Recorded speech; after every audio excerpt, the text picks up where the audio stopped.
bem, estamos começando mais uma aula da disciplina de Ética Contábil nesse semestre letivo 2021/2. Obrigado pela presença de vocês que estão aqui comigo, a vocês que vão assistir depois, né? Satisfação estar aqui com vocês mais uma vez. Bom, eu já estou compartilhando aqui a minha tela para a gente poder dar uma olhada no que foi falado e discutido na aula anterior, que também é tema da aula de hoje, fundamentalmente para reforçar essas fontes das regras éticas e garantir esse entendimento sobre o que são, então, esses valores que vão construir o conceito do que a gente vai chamar depois de ética ideológica. A ética ideológica vai compor o que a gente chama de ética geral, né, que ali tem um paralelo chamado de ética especial para circunstâncias em específico, e posteriormente a gente constrói, então, o que seria a ética profissional da contabilidade, né, a partir do código de ética e de normas complementares que direcionam a conduta para o contador interno, para o contador externo, para as profissões de auditoria e de perícia também existem normas específicas. Então, para a gente iniciar, eu estou aqui, o material da aula de hoje é o mesmo da aula 3, tá? Da aula anterior, por isso que não tem complemento lá no SIGA.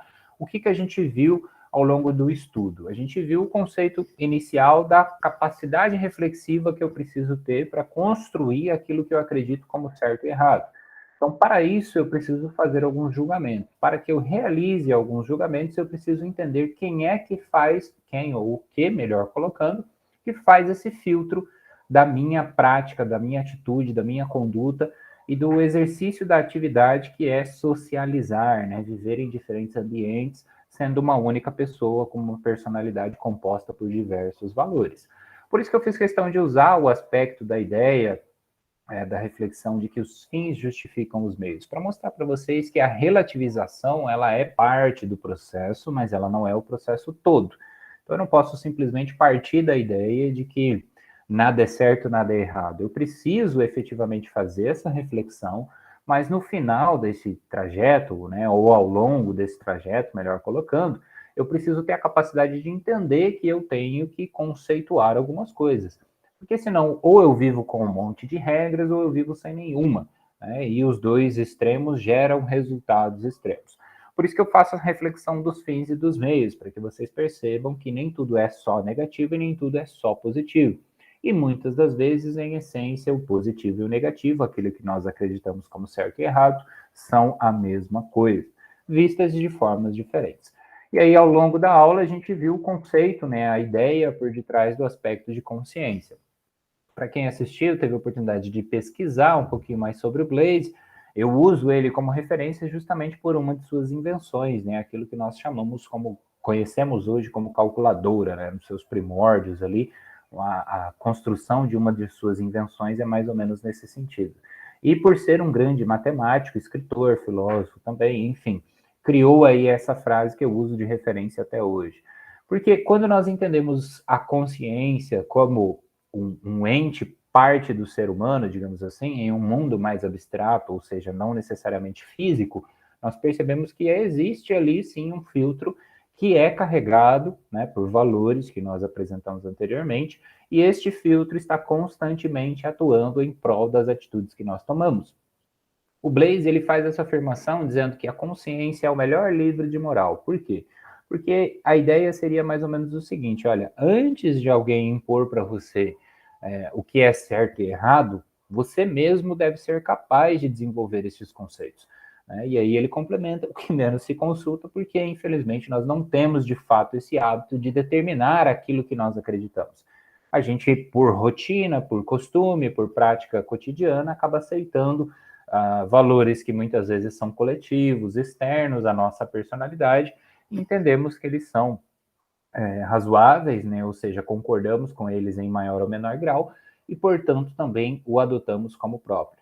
Só que aí o segredo é justamente diferenciar. Então, lá do raciocínio que nós fizemos do mito da caverna até essa prática agora, nós precisamos perceber que nem sempre aquilo que nós acreditamos que é um pensamento próprio, é uma ideia própria, ou ainda é um jeito de ser próprio, é realmente isso.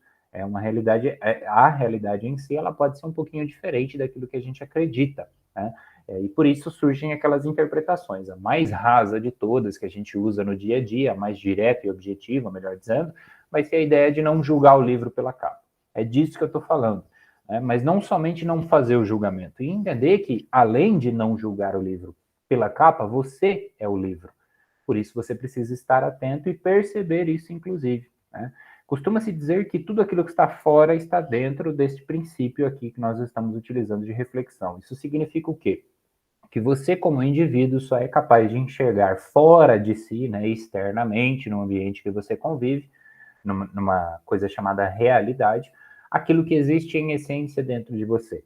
Então, se, por exemplo, você nunca aprendeu o conceito, a ideia, ou enfim, o que significa o amor, você nunca vai perceber o amor acontecendo fora naquilo que você chama de mundo de realidade. E o mesmo vale para os valores negativos também. Então, se você constantemente, por exemplo, só enxerga os chamados defeitos das pessoas, é interessante que se faça uma análise para reavaliar quais são os valores que estão mais aflorados, digamos assim, dentro de você. Porque, muito provavelmente, são valores muito similares àqueles que você enxerga nas pessoas com quem você convive. Né? Nas pessoas e nas coisas, nas circunstâncias, tá? Não só nas pessoas físicas, mas essencialmente do que vem da atitude delas. E aí a gente viu também o conceito, a ideia de que todas as grandes regras que nós vamos ter de ética propriamente dita vão partir de algumas fontes. Essas fontes que eu citei para vocês são 5. Né? Essas fontes seriam ali a base dos códigos principais, dos livros de moral que nós conhecemos e das principais doutrinas que hoje regem a coletividade, buscando aquela convivência pacífica que a gente viu. Então, só para recapitular, a gente vai ter a natureza humana, que vai tratar desse convívio social, entendendo que o ser humano ele possui uma natureza própria e é passível de se discutir, e vem da ideia do contrato social, né, de que para conviver em sociedade nós precisamos abrir mão de alguns direitos, né, que seriam esses nossos próprios interesses, e aí alguns desses autores afirmam que a gente só abre mão de alguma coisa para ganhar outra coisa em troca, né, para conseguir um efeito maior, um resultado melhor, enfim. Então eu abro mão de viver solitariamente no mundo hoje para que eu possa, por exemplo, ter acesso ao uso da tecnologia. Porque se eu não viver numa sociedade, numa coletividade, numa cidade, como a gente chama, eu vou me isolar. Se eu me isolar, eu não vou ter água corrente, eu não vou ter eletricidade, eu não vou ter internet, enfim, outros aparelhos tecnológicos, entre outras experiências. Né? Eu não vou ter, por exemplo, a possibilidade de ir no mercado e comprar comida, e trocar comida por dinheiro, né? Por moeda, digamos assim. Então, essa escolha que a gente faz de viver e permanecer em sociedade se justificaria por causa disso. Na visão de outros, a gente só toma essa decisão por uma questão de sobrevivência, e alguns dizem, inclusive, né, que é aquele conceito final, de que nós somos passíveis de nos tornarmos ali corruptos no aspecto de maltratar o próximo, digamos. Seria mais ou menos assim: eu só vivo em coletividade, eu só vivo em sociedade com a segurança ou com a garantia de que eu vou me sair melhor. Então é mais ou menos daí que vem aquela competitividade que nós temos no mercado de trabalho, não só para a existência ou subsistência, mas também ao ponto onde você enxerga ali algumas pessoas que acabam adotando como, por exemplo, uma ambição que para ela é certo fazer determinadas coisas que para você já não seria, a fim de que ela seja promovida, por exemplo. Isso é muito comum no ambiente de trabalho, sempre foi, desde que a humanidade é a humanidade. Então, a natureza humana ela é passível de discussão. Né? Existem dogmas e doutrinas que vão defender algumas ideias, e aqui a gente tenta ser um pouco mais abrangente para não se apegar a uma ideia ou a outra, mas você pode escolher um dos caminhos ou até mesmo tentar abarcar todos. A forma ideal e universal desse comportamento humano, como a gente viu, é essa busca constante que se faz para predeterminar e tentar alcançar. Né? Então, o ideal, porque seria ali o símbolo da perfeição humana, retratado por diversas personalidades históricas que nós conhecemos, e o universal, porque esta capacidade, ou esta conduta, essa capacidade de agir, né, essa forma de ser, estaria bem encaixada em toda a coletividade. Então, ao mesmo tempo que isso se aplica no Brasil, isso também se aplica, sei lá, do outro lado do continente aí, do mundo, melhor dizendo, nos outros continentes. Então, seria especificamente mais ou menos essa busca por uma perfeição humana, né? Alguns filósofos, alguns bem antigos até, como por exemplo Nietzsche, vão destacar que haveria uma forma de agir denominada super-homem, né? E o ser humano, ao ultrapassar a racionalidade animal, adquire ali uma capacidade de ser superior de fato, a agir como um super-homem. E aí existem muitas interpretações desse aspecto. Ele não necessariamente relaciona isso como uma forma ideal e universal de ser, mas é um dos exemplos que nós poderíamos ter.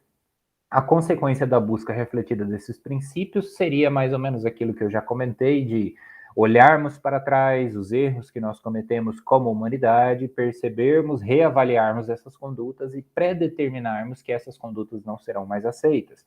Então, a ideia de hoje, por exemplo, nós não aplicarmos determinadas regras gerais, como eu citei na aula anterior da lei de Talião, olho por olho, dente por dente, e a gente pode ter outros também, né? Então, hoje se pensa melhor em relação aos aspectos das guerras quando a gente compara isso com 1000 anos atrás, né? Ou até mais, se vocês preferirem.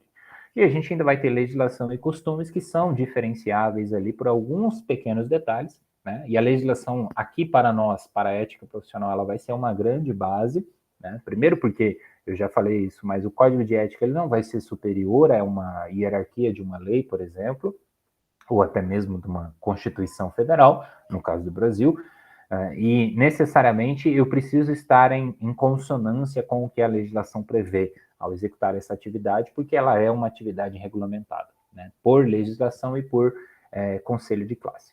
E os costumes, eu expliquei para vocês que ele é diferente da legislação, porque em tese, né, cada um tem o seu conjunto de costumes ali, e muitas vezes eu tenho formas de agir dentro da casa e formas de agir dentro do trabalho. Então, isso são costumes.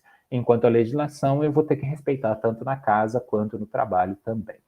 E ao final da aula, eu passei para vocês algumas reflexões para a gente poder trazer e discutir, né? O propósito dessa aula ao vivo era justamente, né, como eu comentei então, para a gente poder conversar sobre essas questões.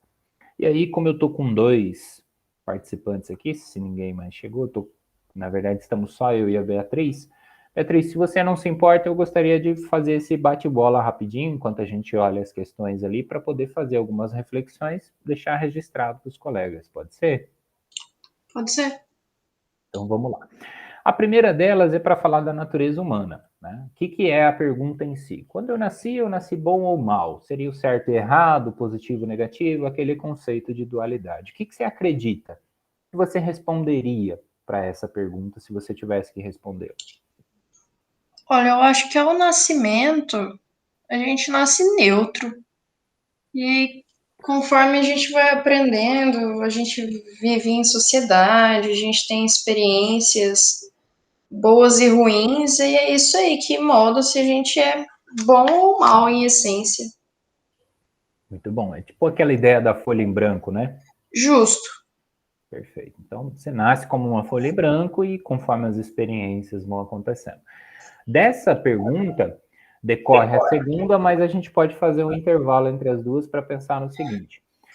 A partir do momento que você tem, então, experiências ruins e se torna, digamos assim, aos olhos da sociedade, um ser humano ruim, a culpa, ou em essência ali, o culpado disso é o próprio indivíduo que escolhe permanecer mal, ou seria daquelas pessoas ou das coisas que o fizeram dessa forma? O que você acha?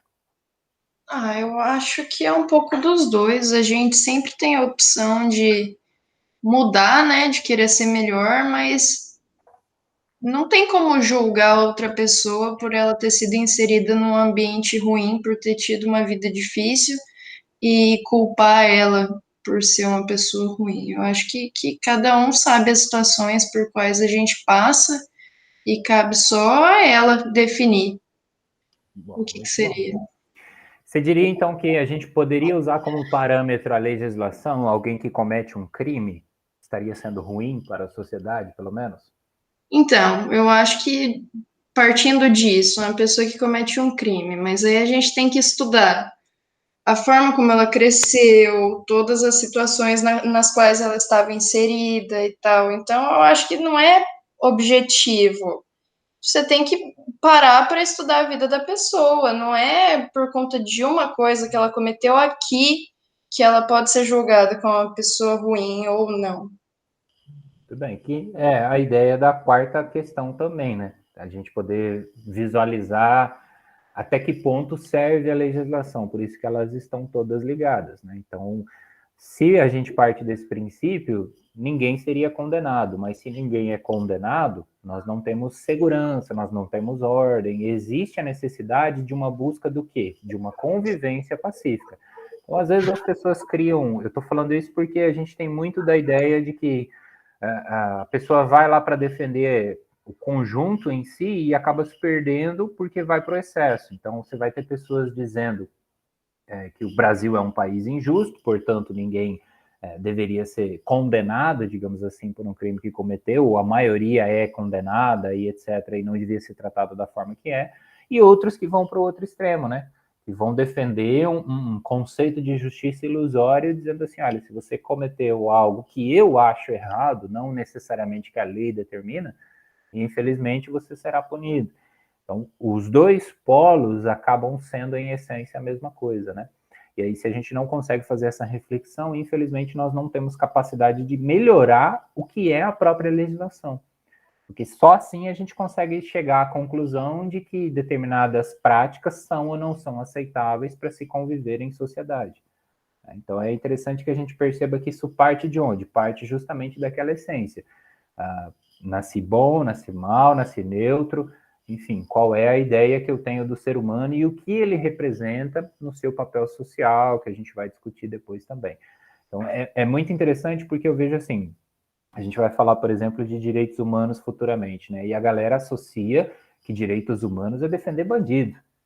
E esquece que o fato que nos garante, por exemplo, uma segurança, a existência de uma polícia, a existência de ordem, no caso específico do Brasil, são os próprios direitos humanos. Senão poderíamos estar vivendo numa ditadura. Então, é uma coisa um pouquinho confusa que, às vezes, pelo esforço da mídia, pelo trabalho que é feito por alguns pequenos grupos, isso ficou confuso o suficiente para que as pessoas associassem uma coisa a outra. E direitos humanos não tem nada a ver com defender bandido. Tem a ver com o humano que você é e aquilo que você representa para a sociedade. E parte justamente dessa primeira questão. E a maior parte, infelizmente, da sociedade nunca vai se fazer essa pergunta. Quando eu nasci, o que eu era? Porque se eu olho para trás, eu crio a capacidade de perceber e falar, poxa vida, então ao longo do processo eu adquiri hábitos ruins, de pessoas que hoje eu considero ruins, né, que, sei lá, me trataram mal, que eu não aprendi coisas boas com elas. Então hoje eu tenho exatamente aquilo que você falou, a capacidade de escolher se eu continuo assim ou se eu vou para outro caminho. Mas sempre será um julgamento individualizado, né? E em relação à segunda pergunta, o que você acha que é mais importante, ser ou ter? Eu não consegui me responder essa pergunta.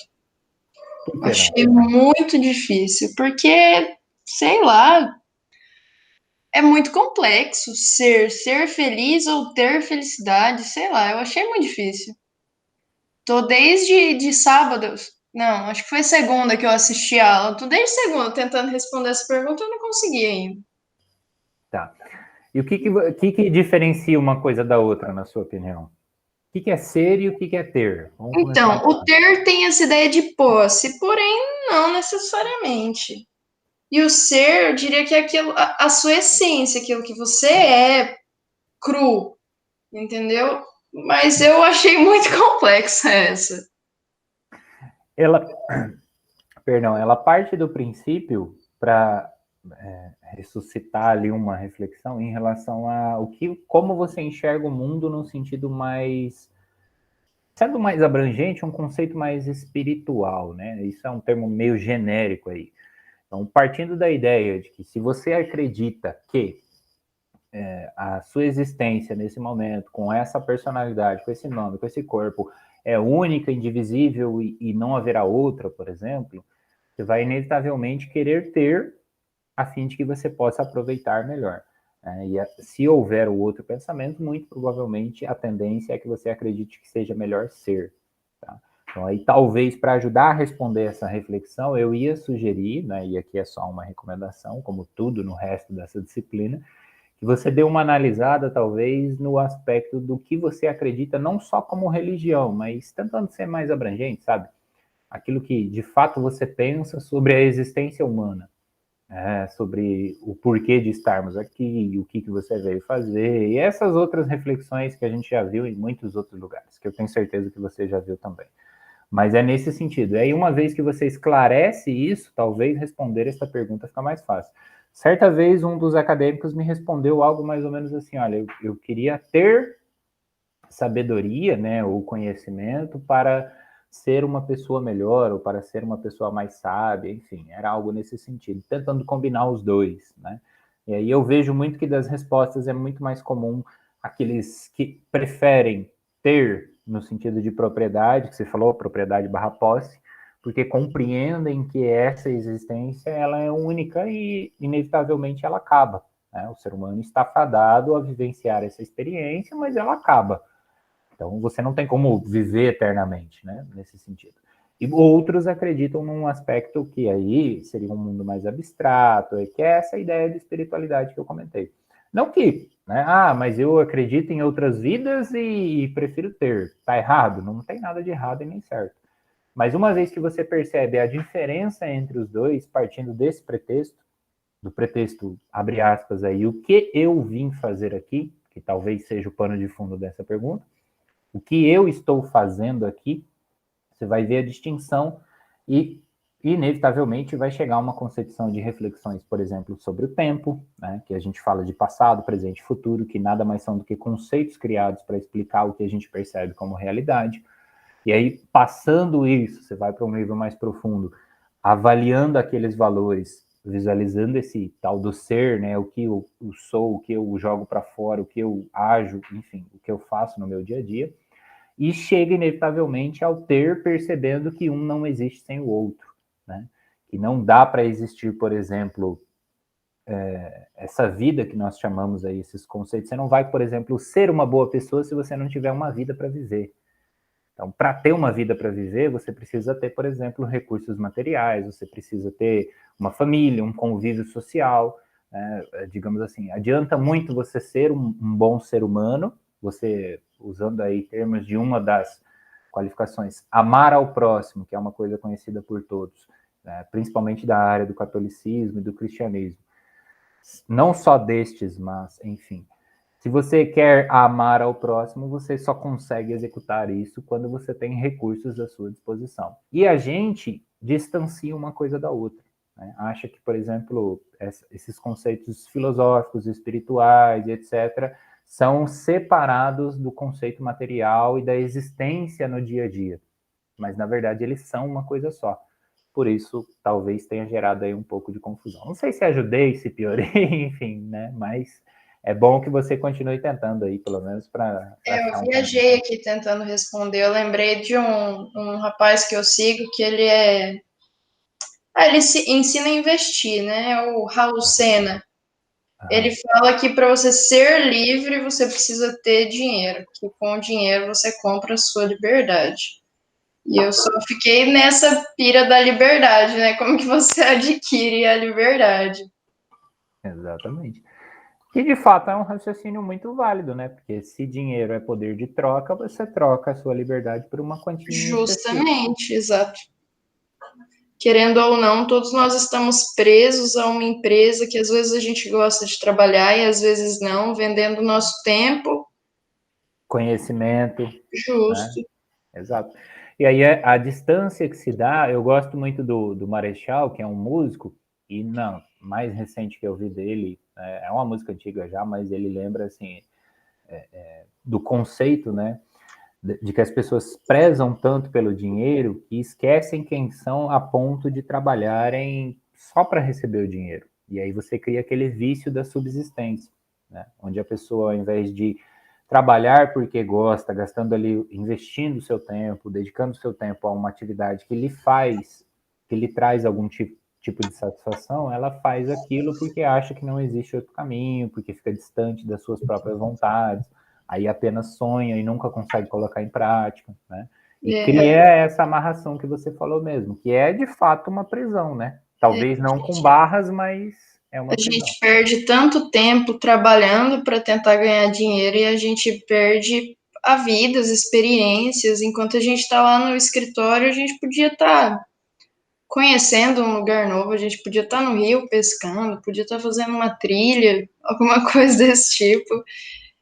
Nos dias que tá muito bonito, eu olho na janela do escritório e falo, putz, eu podia estar na Chapada uma hora dessa, fazendo uma trilha, tomando banho de cachoeira, e eu tô aqui. Aí é complicado. Pois é, aí quanto mais você dedicar ao autoconhecimento, mais fácil vai ser executar uma atividade que a gente chama de profissão, que fique mais próxima daquilo que você gosta de fazer. Então, uma coisa leva a outra, só que enquanto você não cria essa vontade interna, ela fica inerte, e por ela estar inerte, é como todas as outras leis que nós conhecemos, então ela não gera resultado. Agora, a partir do momento que você começa a caminhar para dentro, isso também se reflete fora. A ideia é mais ou menos essa, né?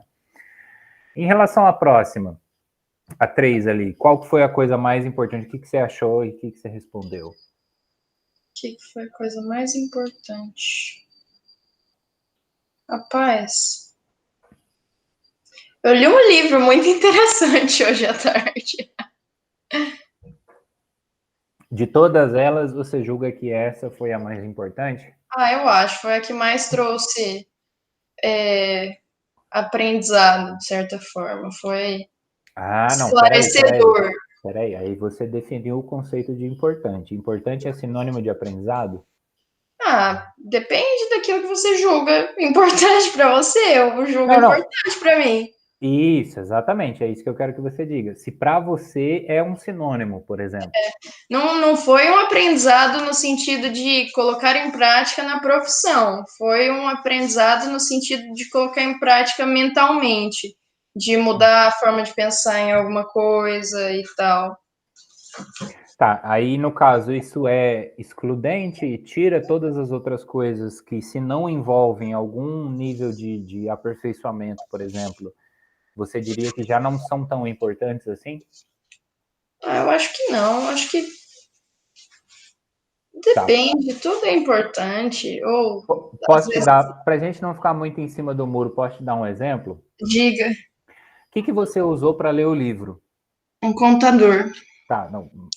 Fora as tecnologias externas a si, qual foi a ferramenta que você utilizou dentro de você, no caso, né? Tá, eu precisei aprender a ler para poder ler o livro. Você leu utilizando os olhos e essa leitura passou ali pelo seu cérebro, tarará, né? Fez todo esse processo físico e mecânico que a gente conhece, que vem lá desse conhecimento que você adquiriu enquanto foi alfabetizado, sim. Uhum. Mas o que, por exemplo, mantém o seu cérebro funcionando? O que mantém o cérebro funcionando? Se você, por exemplo, parar de respirar, Ele é consciente, ele faz as coisas automático. certo? Mas se você parar de respirar, ele não funciona. Hum, Entendendo ele como uma entidade externa, né? Como se houvesse essa possibilidade de controle sobre isso. Apenas uma possibilidade. Então, se você para de respirar, você não consegue ter o cérebro funcionando, ele desliga o seu corpo, né? Aí o que acontece é outra conversa, mas, em tese, se ele não tem essa oxigenação, por exemplo, você não consegue fazer a leitura de um livro que te dá conhecimento para um auto desenvolvimento, vamos colocar assim. Concorda? certo. Então, faria sentido para você dizer que a coisa mais importante que você fez foi respirar, partindo Faria. desse princípio? Mas aí a gente teria que dizer que a coisa mais importante que a gente faz todos os dias é respirar. Tá. E isso te parece menos importante por ser uma coisa que você talvez não controle? Eu acho que só perde um pouco sentido porque é tão automático que a gente nem se lembra que a gente respira, a gente nem lembra que escuta o coração bater. Bem, em tese, nós não precisamos nos preocupar, né? A É, gente não precisa pensar para fazer isso, a gente não precisa dar atenção para que aquilo ocorra. É isso que você está colocando, eu concordo perfeitamente. E é onde eu quero chegar. o conceito de importante é aquilo que importa. Parece bobeira, mas é só isso. Então, se você quer seguir um raciocínio lógico, você vai sempre chegar a essas conclusões de que as funções mecânicas, o interesse emocional, aquela dualidade básica que nós vimos também na primeira aula lá, vão construir aquilo que você chama de realidade. E aí, no fim das contas, né, você pode regredir e falar, não, se eu não tivesse a coisa mais importante que eu fiz, só aconteceu porque um dia eu nasci. Eu não preciso ir tão longe. É apenas para se lembrar de que essas questões automáticas fazem com que a gente dê menos importância às coisas que nós estamos conhecendo, às coisas que nós não estamos percebendo naquele momento inicial. Então, se você se distancia de quem você é, por exemplo, você tem um julgamento um pouco com uma certa dificuldade em relação àquilo que você chama de importante. Porque se você não se conhece, você não tem capacidade de delimitar o que de fato importa e o que de fato não importa. Aí você pode trabalhar todos os dias no automático, você pode andar de moto ou de carro no automático, porque o corpo, o cérebro, ele toma conta dessas atividades. E o que será que aconteceria se você tivesse a oportunidade de, por exemplo, controlar a sua respiração, a batida do seu coração, digamos assim? Você começa a criar uma instância de presença a ponto de perceber e agir de forma diferente. Então, muitas vezes eu vejo assim, as pessoas queriam, por exemplo, ter mais consciência de aproveitar os momentos, igual a gente conversou agora há pouco. E aí, se você não está prestando atenção, por exemplo, na sua respiração, você não tem capacidade de perceber como que você modifica aquela realidade que você está vivenciando. E aí parece que uma coisa não tem nada a ver com a outra, mas uma vez que você treina e domina essa capacidade, você percebe que ela está intrinsecamente envolvida com as outras coisas. Senão, o automático da respiração vira o automático do trabalho e quando você vê, igual você falou, né, o tempo passou e você não consegue mais voltar atrás. Então, você só precisa conviver com as escolhas que você fez. Eu tenho muitas situações onde os alunos perguntam assim, por exemplo, como é que eu consigo resolver um problema? Não é pensando no problema, é pensando na solução. Mas como é que eu chego na solução? Primeiro você precisa tirar o problema da frente. Para tirar o problema da frente, você precisa dominar o que a gente chama de racionalidade. E como é que você domina a racionalidade? Por meio desse aspecto simplório que é perceber a sua respiração. Uma vez determinado isso, você começa a criar uma consciência sobre o que você é, o quem você é, o que você acredita, o que você não acredita, e dali em diante uma coisa leva a outra. Aí chega um ponto onde você consegue de fato tomar decisões para falar assim, não, não é o que eu fiz mais importante nas últimas 24 horas, é o que eu faço nesse exato momento. Porque, por exemplo, eu nunca vi um aluno responder assim, eu vim na aula hoje, eu estou aqui agora, neste momento, porque conceitos de passado e presente e futuro são meramente conceitos pré-determinados que nós criamos para ajustar a realidade a uma forma compreensível. Então, eu sei que parece toda uma viagem, né, um papo mais filosófico, mas curiosamente, se você vai pela científica, pela mecânica da coisa, respirar ainda é, em essência, a coisa mais importante. E aí, se você tratar de fato como uma coisa importante, você vai prestar atenção e isso vai gerar esse efeito, uma cadeia de valores que vai, consequentemente, modificar o rumo da vida. Por mais doideira que isso possa parecer, é o caminho das pedras. Existem outros, mas os outros requerem ali níveis de sacrifício e privação que são relativamente mais complexos. Aí já envolvem conceitos mais específicos, doutrinas mais específicas e etc. Mas se você reparar, o presente, o estar aqui e agora, vai ser exatamente aquilo que todas as grandes doutrinas tentam ensinar e promulgar ali para que as pessoas sigam no seu dia a dia. Em relação à pergunta 4, o que você achou? Eu acho que, como eu disse antes, a gente está preso num trabalho para comprar comida, para pagar o aluguel da casa, para pagar o combustível. Então, eu não acho que a gente esteja livre. A gente está sempre preso numa cadeia que não tem grade, tentando se dar uma vida mais fácil, mais cômoda, mais livre. Eu acho que a gente não está, não. Bom, mas isso é independente da legislação, então, na sua É opinião. independente, aham. Se houvesse uma única lei que seria assim, pode fazer o que você quiser, o que você acha que ia virar o mundo? As pessoas iam conseguir ser livres, por exemplo, ou não? Ou Eu esse acho que problema ainda ia tanto existir? idiota ultimamente que eu acho que não vai dar muito certo, não. Ia ter mais confusão do que solução. Exato. Entendi. E a 5? O que você achou? Que eu achei? Eu não sei, eu acho complicado. Cada um tinha que seguir o que você acha certo, mas aí vai. Tem uns que são essencialmente bons e outros que são essencialmente maus. Eles vão fazer aquilo que eles acham certo, vai virar uma bagunça. Tá. Mas na 5, por que você acha que a mentira existe? Eu acho que a gente mente tentando criar situações mais confortáveis do que aquilo que é verdade. E por isso a gente inventa que tem isso ou aquilo, que faz isso ou aquilo, para a gente se conformar de que nós somos medíocres e coisa desse tipo. Pesada essa crítica, né? E não é? Bom, eu acho que a necessidade de algumas coisas, se ela também deixa de existir, né? Então, por exemplo, se você imagina um mundo sem rede social, a necessidade de demonstrar que se tem alguma coisa era refletida em outras coisas, né? Por exemplo. Então, era mais importante ter um carro. Hoje em dia é a foto que você posta, o vídeo que você faz, mas enfim, isso em essência é a mesma coisa de 5.000 anos atrás. Quem tinha a pele do animal mais raro e mais bonito provavelmente desfilava do mesmo jeito, na essência da coisa. Então, o que você está falando, por exemplo, assim, de que a gente, no fundo, não é aquilo que tenta aparentar ser, né, para os outros, principalmente, eu concordo plenamente. Mas eu diria que a mentira, ela existe porque o mundo permanece nesse conceito dual, né? A gente só tem ela como a falta da verdade. Então, na verdade, na realidade, melhor dizendo, melhor expressando, mentira e verdade são uma coisa só.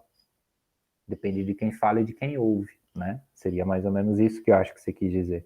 Então, aí as pessoas se iludem. Eu brincava assim nas aulas presenciais, né? Se não vira aquela coisa de eu finjo que ensino e você finge que aprende. A gente chega ao ponto, infelizmente, de conviver assim com outros seres humanos. O pano de fundo da justificativa é de que a gente tem que conviver em sociedade. Mas uma vez que você é capaz de se perguntar o porquê da mentira existir, você também é capaz de se perguntar o quanto você mente ou o que é mentira para você. E aí você elimina, ou determina pelo menos, mais um pouco daquele conjunto de valores que você acredita. Isso aqui eu acho que é certo, isso aqui eu acho que é errado. Só que o X aqui é fazer este processo acontecer. Né? A questão em si é basicamente para isso. Para a gente poder construir essa expectativa de um novo ser renovado a partir do processo de reflexão, da filosofia, da prática dessa filosofia, para construir aquilo que eu de fato acredito ser melhor. E aí, eventualmente, você se depara com essa questão, né? Até que ponto vale a verdade e até que ponto vale a mentira, e também para refletir o que elas representam. E aí, essas 5, como a gente viu, são perguntas extremamente filosóficas, né? Que possuem várias respostas, que possuem aí diversas abordagens, e são só exemplos do que a gente poderia debater e construir em cima dessa temática. Porque, como eu disse, não adiantaria apresentar aqui conceitos e falar para vocês, olha, ética e moral são os conjuntos de valores do que a humanidade acha certo. Para a profissão do contador, zelo e honestidade são valores que todo mundo tem que adotar. Bom, aí eu estou pré-determinando uma conduta e esquecendo que o ser humano, em essência, também tem esse direito de escolha. Né? Seria só colocar uma regra no papel e torcer para dar certo, que funcionasse, que vocês cumprissem, que todo mundo conseguisse seguir. E não é isso que a ética é. Ela é exatamente, como a gente viu, o processo de reflexão, né? O processo de construção desses valores. E aí, uma vez que eu faço os exercícios, que eu faço as reflexões, eu estou construindo aquilo que eu acredito e vou chamar posteriormente de realidade. E tinha também o exercício do obituário. Chegou a dar uma olhada? Eu dei uma lida. Não chegou a fazer, né? Não. Tá, eu não vi se tem mais alguém com a gente aí. Não veio mais ninguém, né? Vamos pensar mais ou menos o seguinte: você faz uma. Se você quiser, é claro, né? Livre sempre, senão eu dou os exemplos aqui só para concluir o raciocínio. Então, a gente parte do pressuposto, obituário nada mais é, para quem não conhece, que vai assistir depois aí também, é aquela descrição de uma pessoa. Essa descrição ela é feita por alguém que está vivo sobre alguém que morreu. Então, não pode ser você falando de você mesmo, normalmente, né? Então, o que era mais comum é que essas descrições dessas personalidades eram publicadas em jornais, né? Para descrever que o fulano, conhecido da sociedade, morreu, era pai de família, era profissional de área XYZ, e etc, etc. Então, mas aqui ela é muito mais uma perspectiva de você criar uma empatia para com as pessoas e o mundo que você vive. Como que se faz isso? Você imagina que a vida acabou, né? Aquilo que você chama de vida, a existência propriamente dita, e aí você vai detalhar, né? Ou seja, eu coloquei em primeira pessoa, é detalhar quem eu fui na visão das pessoas que participaram. E aí você para e já pensa assim, poxa, mas será que eu já conheci todo mundo que vai participar da minha vida? Talvez sim, talvez não. Dos que eu conheço, o que será que eles pensam sobre mim? Aí você cria a capacidade de, digamos, transportar a sua consciência ou a sua forma de ver para o que aquela outra pessoa acredita como certo e errado. Então, pensa mais ou menos assim, né? Eu vou para a cabeça do meu pai e da minha mãe, como é que será que eles me enxergam? Cabeça do meu companheiro, da minha companheira, como é que será que ele me enxerga, ela me enxerga? Cabeça do meu amigo de infância, cabeça do meu colega de trabalho, como é que será que eles me veem? Não meramente fisicamente, né? Não estou falando de aparência, obviamente.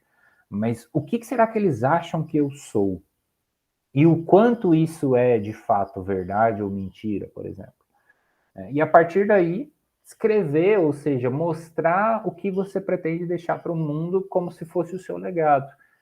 Então, você pode imaginar essa vida estendida para frente, né, daqui, sei lá, 40, 50, 80 anos, ou você pode imaginar que isso aconteceu hoje, na data de hoje especificamente. Independe. Os dois são válidos, as duas formas dão certo. Mas é mais ou menos como se você deixasse, de certa maneira, de ser você por um tempo, a ponto de que você se coloque ou crie essa capacidade, tire um tempo para poder pensar como os outros pensam sobre você. E aí é um pouco confuso, mas vale a pena, porque você vai começar a criar uma empatia e falar assim, poxa, então eu estou olhando aqui, eu estou nesse momento pensando como meu pai e minha mãe. E aí você percebe a diferença entre pensar como um pai e mãe e ser de fato um pai e mãe, né? Então, se você ainda não é pai nem mãe, você vai, por exemplo, ter uma dificuldade de levar todos os prós e contras para lá. Isso talvez, quando você retorna dessa atividade, desse exercício, faça com que você tenha mais tranquilidade, por exemplo, para aceitar coisas que vêm do pai e da mãe, como ideias, como críticas, enfim, seja o que for, né? Sugestões, incentivos a determinados caminhos, etc. Aí depois você aplica o mesmo raciocínio para o seu colega de trabalho. Em determinado momento, você vai conseguir ter a capacidade de perceber a razão pela qual aquela pessoa está te falando aquilo que ela está falando. Né? E aí, em essência, você chegou ao ponto do exercício, de perceber o que você é para as outras pessoas que você convive, entendendo que é esse mundo todo, né, acontecendo o tempo todo, e aí automaticamente você vai conseguir, por exemplo, perceber, porque talvez o seu nível de afinidade, de intimidade com um colega em específico de trabalho, ou com a própria família, ou com outras pessoas que você convive, não seja do modo ideal que você gostaria tanto. Porque daí você já criou essa capacidade, essa empatia de se colocar no lugar do outro, apenas olhando para aquilo que você sabe. Porque todo mundo, no fundo, consegue olhar para si e saber, de fato, o que é verdade e o que não é.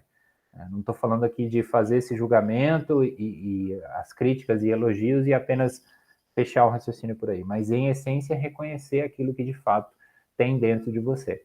E aí, se você consegue trazer isso à luz, né, à luz da reflexão, você vai criar um pouquinho mais de proximidade com aquilo que a gente discutiu antes, com essa capacidade de você entrar na linha que você realmente quer, de parar de agir, por exemplo, pela ordem dos outros, ou como a gente estava falando, sair dessa prisão da ideia do dinheiro, por exemplo, aquilo que você achar como certo e errado vai ficar mais claro.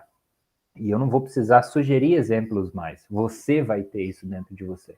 Então, quando eu falo que você encontrou o que a gente chama de verdade, né, ou de vontade em essência, você vai reconhecer essa vontade. E vai perceber e vai chegar à conclusão de que você precisa tomar uma decisão, né? Segue por esse caminho ou segue pelo outro. Um deles, em tese, vai te trazer uma felicidade, uma harmonia ou qualquer outra coisa, uma realização. Né? E se você quiser fazer os dois, você vai também ter essa escolha, enfim. Vai gerando uma série de hipóteses e possibilidades que só são respondidas se você fizer essa autorreflexão. Criando essa empatia, você consegue conviver melhor, você consegue criar soluções para os problemas que as outras pessoas normalmente não conseguem. Então é interessante que pratique o quanto mais e faça ele, inclusive, uma vez por ano, a cada de tempos em tempos, para que você faça hoje, por exemplo, e releia ele daqui a um ano. Não é uma lista de metas e objetivos. Não tem nada a ver com isso. Mas é uma lista de quem você é. Né? Um exercício de construção daquilo que você acha que você é ou não é. E aí, automaticamente, cada um faz o avanço no nível, na forma, do jeito que preferir e acreditar realmente que é o mais adequado. Tá? Então, eu estou trazendo essas duas aqui, mais para que a gente pudesse reforçar. Eu postei as duas hoje, já dando esse espaço aí, tem até semana que vem na aula ao vivo, para vocês responderem. Tem lá um arquivo, baixa ele, tem as perguntinhas, escreve a sua resposta, depois escreve a resposta desse outro exercício, posta lá, né? Lembrando que ele é individual, então cada um vai lá e coloca o seu. E aí no final da disciplina a gente vai poder voltar, inclusive, para poder olhar essas respostas e tudo mais. Tá? Então é mais para a gente poder praticar e colocar no papel, porque realmente é um exercício que requer essa presença, que requer essa capacidade. Então aí é um desafio a mais, né? De você tentar buscar equilibrar essas coisas. Em relação ao obituário, Beatriz, o que você achou da ideia? É uma reflexão válida da gente fazer? Eu descobri que eu não posso morrer ainda porque eu não me tornei a pessoa que eu quero ser. Está muito distante? Está perto? O que você Eu achou? preciso de um pouco de tempo ainda, né? Dá mais uns 5 anos, uns 10 anos, a gente vai melhorando com o tempo. Mas você está falando de carreira? Não, tô falando de ser humano, de exemplos que a gente passa para as pessoas que estão próximas a gente, de algo que a gente pode mostrar que se eu posso fazer, você também pode, entendeu? Então, esse sentido de liberdade. Porque quando a gente vê, sei lá, alguém próximo, ou às vezes nem é próximo, os blogueirinhos aí fazendo algo, a gente fala, poxa, mas eu também, eu quero isso, por que, que eu não posso fazer também, né?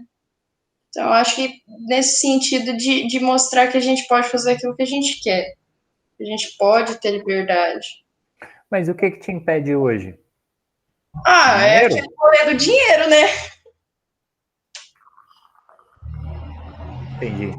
Então você acredita que quando você obtiver, não necessariamente uma quantia X de patrimônio, mas um nível de liberdade financeira, não sei se dá para dizer assim, Um econômica? nível de liberdade financeira, um nível de maturidade maior, porque a Hum. gente não pode só querer se jogar no mundo, viver todas as experiências que a vida tem a nos oferecer. A gente precisa um pouquinho mais de mentalidade. Eu tenho 20 anos, a gente já viveu muita coisa, a gente vive numa época de muita facilidade, né? Então, tentar assimilar o que a gente pode fazer com isso, o que a gente não deve fazer com isso. Então, eu acho que falta um pouco de maturidade antes de querer se jogar nas experiências. Mas você acha que alguém com 40 anos, por exemplo, tem mais maturidade? Eu acredito que tenha, né? Viveu mais. Você parte desse princípio observando, por exemplo, familiares próximos, provavelmente? Familiares, colegas de trabalho, pessoas próximas. Então, em tese, você tem que cometer os mesmos erros que eles cometeram. Não necessariamente, a gente pode aprender com os erros dos outros. Mas para aprender dessa forma, você precisa estar atento ao que eles tentam nos ensinar, né? Exatamente, a gente precisa observar melhor todas as coisas. E isso requer um sacrifício muito grande, porque muitas vezes, quando a gente não reconhece a famosinha frase, né, só sei que nada sei, a gente se deixa levar pelo ego ou pelos valores negativos. Então, quando alguém tenta dar um conselho, mas é exatamente esse exercício proposto, né? Às vezes, se você não se coloca na cabeça de outra pessoa, você não consegue entender o que ela está tentando te passar. Mas se alguém tenta te dar um conselho quando você tem 13 anos e de novo aos 25, você vai assimilar de forma totalmente diferente, né? É por isso que eu falo maturidade. Adquirida somente com a experiência de vida, né? Exatamente.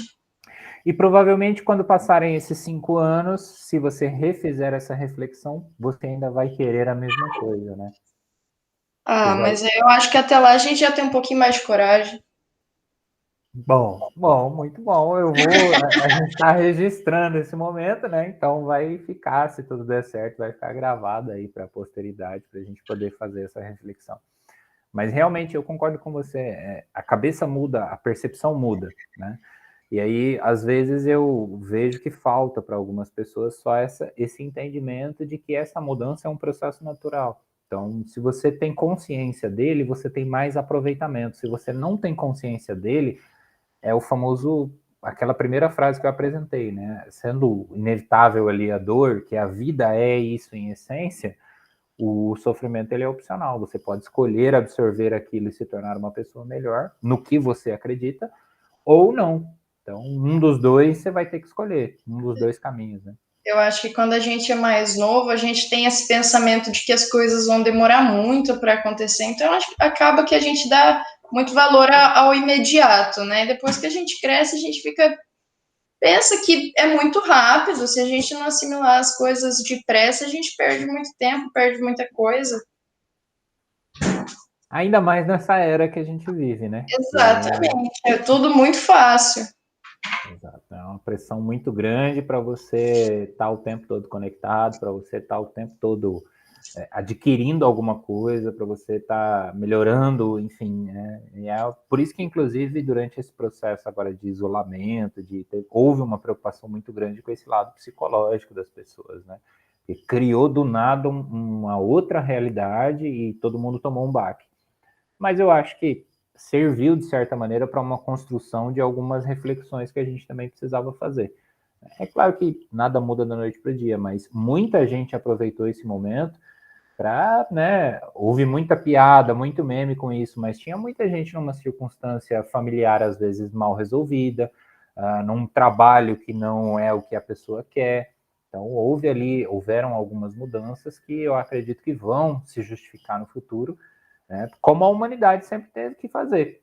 Aconteceu algo que a gente não tem controle e automaticamente você escolhe se você quer usar aquilo a seu favor para melhorar como pessoa, alcançar os seus objetivos ou não, né? E no seu tempo. E aí, se você acha que precisa para ontem, para hoje ou para amanhã, é você que define essa realidade. Eu acho que nessa pandemia a gente descobriu que a gente não tem controle de nada, né? E talvez depois desse choque de realidade, a gente tenha resolvido pensar um pouquinho mais na gente, né? Na forma como estudar a forma como a gente age, por que, que a gente lida com as coisas da forma como a gente lida, né? E perceber que a gente pode fazer qualquer coisa, só tem que começar logo, que a vida passa muito rápido. Exatamente. Que é preciso. Por isso que eu estava curioso para saber o porquê dos 5 anos. Né? Mas você está falando em 5 anos, partindo do pressuposto de que nesse momento presente você já está consciente de que essa evolução ela acontece diariamente. Né? Exato. Uhum. Não que daqui 5 anos você vai começar. Né? Não, eu acho que tem que começar o mais cedo possível. A consciência, o despertar da consciência. Perfeito. Bom, então eu agradeço, Beatriz, obrigado pela sua participação aqui hoje. Né? Vou deixar à disposição aí, não sei se você tem mais alguma coisa para comentar sobre essa aula, as aulas anteriores. Não, tá de boa. Então tá. E aí a gente finaliza a gravação de hoje, acho que deu um pouquinho, uns 40 minutos aí, né? Achei até que ia ser um pouquinho mais rápido. Mas obrigado, né, mais uma vez, porque, inclusive, como você viu, para essa disciplina fluir, eu preciso ter alguém para conversar, né? Eu preciso dessa participação, é aquilo tudo que eu já falei nas aulas anteriores. E quando a gente tem, pelo menos, essa oportunidade, eu tenho certeza que eu saio dessa aula hoje melhor do que eu entrei. E para o professor não é diferente do aluno, né? Então, não sei você, mas eu gostei muito, obrigado, agradeço todas as contribuições. E aos demais que vão assistir depois também venham, para que a gente possa trocar essa ideia, para que a gente possa evoluir, construir o nosso raciocínio e continuar estudando essa disciplina, né? Porque senão depois querer chegar lá para estudar o código de ética só para decorar uma regrinha, não precisa de mim, não precisa da disciplina, você pode fazer isso por conta própria.